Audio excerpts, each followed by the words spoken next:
To get you up to speed on the latest in sports, I'm Denise Tan. The Philippine women's football team looks to make noise in their Asian Games debut. Here's the report. Over a month after their maiden FIFA Women's World Cup appearance, the Philippine women's football team is ready to return to the pitch in the Asian Games. The team is all set for their Asian campaign debut beginning today in China. The Philippines withdrew from the first iteration of the women's tournament in 1990 and has yet to compete since. The Pinays will enter the tournament carrying loads of experience as the bulk of the Asian roster saw action in the Worlds. 13 players in the World Cup roster comprise the 21-woman roster for the tournament.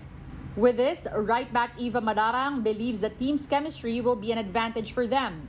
This is Madarang's first appearance in the squad since the Southeast Asian Games in Cambodia earlier this year. A lot of us have been on the team for at least the last 2 years or even the last 5 years. I feel like the team chemistry is pretty good. The pressure is a little bit lifted because we kind of support each other as family members and as really good friends. The tournament will be a litmus test for new head coach Mark Torcaso, who took over the team after the Worlds from fellow Aussie Alen Stachich. Coach Mark says the little practice time they've had together so far has been productive. It is definitely about building that trust, and it's great to hear that some of the players are already starting to feel that, and that's going to take time. It's not going to take a week. It's going to take months. It's going to take weeks. It's just a matter of building that confidence in the group that they've got trust in us and what we're doing. The team also vows to go as far as they can in the tournament despite a short turnaround. Expectation is to be as competitive as possible. Definitely want to go as deep and as far in the comp as we can to hopefully finish on a podium or win the whole thing if possible. The country's lone World Cup scorer, Sarina Bolden, spearheads the Pinays campaign along with Katrina Guiu, goalie Olivia McDaniel, Mabel Soriano, Hailey Long, and the rest of the crew. Team Philippines will first play Hong Kong later at 4 p.m. at the Wenzhou Sports Center Stadium. They will also play South Korea and Myanmar. Catch the games live on One Sports, One Sports Plus, and Pilipinas Live app. Amid eligibility issues of some players, the 5 late additions to the Gilas pool will play in a tune-up game later today. Chris Ross, Kevin Alas, Arvin Tolentino, CJ Perez, and Marshall Lassiter will suit up later against the Changwon LG Sakers of South Korea. That friendly match is happening at 4 p.m. at the PhilSports Arena in Pasig and will be open to the public. Pinoy basketball officials are still appealing to allow Calvin Abueva, Terence Romeo, Jason Perkins, and Motau Tua to play. Problem is, they were not included in the 37-man pool submitted to Asian Games organizers. Meantime, China is all geared up for the Asian Games, but some locals are having mixed feelings about the country hosting amid its economic troubles. More from this Reuters video.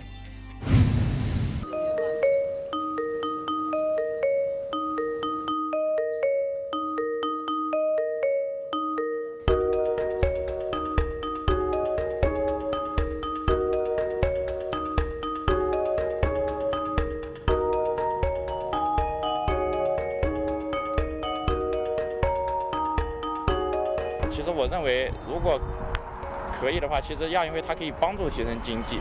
作为老百姓来说，最好这个钱花了老百姓身上，花了小青年身上。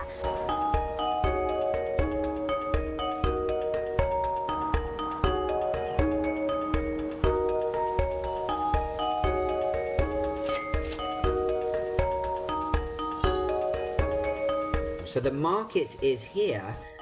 But again, it's a little bit of a balance because the domestic policymakers have some other priorities with the economy and so on. At the moment, they don't quite have that political incentive that they did with the Olympics. But I think it's always good to have sporting events from the economy's point of view as well as some other benefits too.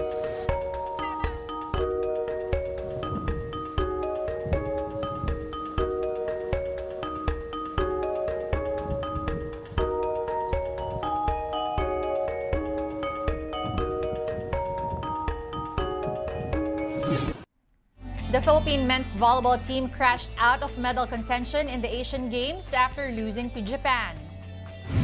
Japan seemingly won the first 2 sets with ease before the Pinoys woke up in the third frame. Team Philippines held the lead for most of the third set only to squander it in the final moments. Final 25-19, 25-14, 25-23. The win propels powerhouse Japan to the playoffs along with Indonesia. The Philippines, though, has a silver lining, winning an Asian game for the first time in almost 5 decades. We're taking a timeout. The game on One News Now will return after a quick break. Stay tuned.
You're still watching the game on One News Now. I'm Denise Tan. Thanks for joining us.